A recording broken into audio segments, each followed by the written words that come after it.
Hello natives, and welcome back to For the Natives.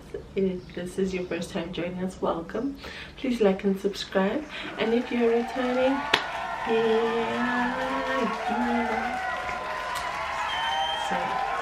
forget I did that. Okay, so the other day I was sitting and I was talking to myself, and I was like, self, and self said, and I'm like, self, why do you like me so much? And then I stopped to realize that that wasn't always the case. So just to put it in perspective, today we'll be talking about self-talk, and this is the inner conversations that happen within yourself. This is a monologue, or in my case a dialogue that you have within the self, and this voice has such a huge role in your day-to-day thinking. So stay with me and stay tuned rather, and let's just talk about it. Let's unpack it.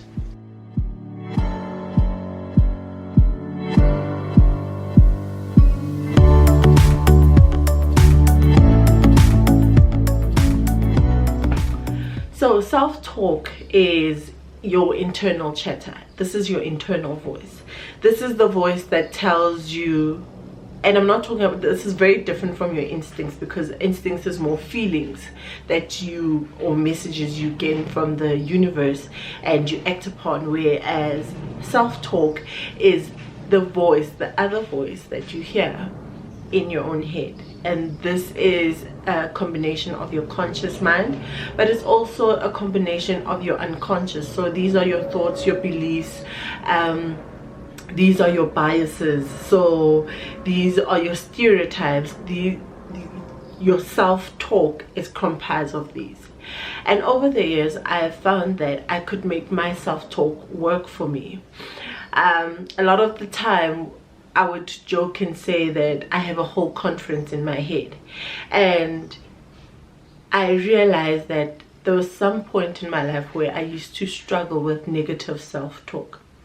Self-talk can be a very powerful tool when it has positive or encouraging messages, but when the self-talk now holds negative emotions, holds negative beliefs, holds negative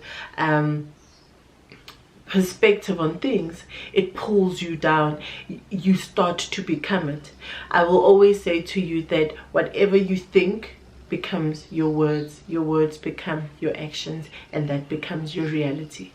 Okay, and even when perceiving, the self-talk, when you see something, the self-talk is evident. It's there in helping you understand it more. So for me, I have this technique I use when I have a negative thought. I have introduced 5 more people into my self-talk, so I feel like it's a self-conversation. It's no longer just self-talk, but it's self-conversation where, yes, we will listen to the negative person, but then we will also question it. So you are saying that I can't do this. Okay, cool. Then comes in there, who says I can't do it? Why do you say this? Why do you say I can't do it? What have you seen that says I can't do it? So it's a continuous conversation. If that negative part is able to justify what they've said, we come back with other questions. We say, okay, remind me of a time when I couldn't do it. Remind me of an incident where, so if we've never tried it, then why are you coming up? So literally, guys, it sounds exhausting to be inside my head. It sounds absolutely crazy, but trust me, as soon as you get the hang of it, of questioning negative beliefs, you will start to actually also act it out and do it in your own universe. Because look at the adverts that we look at. They say something is better according to who? Better for what? Better for who? Better tested against what? So already in our everyday, I feel like we don't question enough. So when I'm thinking about things and it's thoughts that I feel like will not serve me, I question them and I ask them, okay, according to who? You know, So if you're going to put that negative thought out there, let's talk about it. And I have a full-on conversation in my head. Sometimes I do catch myself laughing because there is a funny one. There is a funny one, very dark sense of humor, and then there's a cheerful one. So yes, my head is a very interesting place to be. Someone might diagnose me, please don't. But yes, all in all, I found that if you learn to control the voices that you allow into your head or allow in your head, you learn to control the outcome, your outcomes a bit better. You learn to control your behaviors a bit better. We work from the premise that our thoughts become our words become our behaviors, and our behaviors become our reality.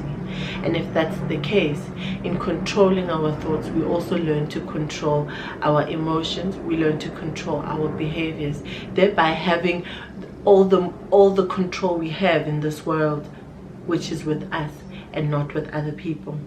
So if you liked this video, please like, share, comment. Let me hear what are your techniques of dealing with negative thoughts, and let's just get the conversation going.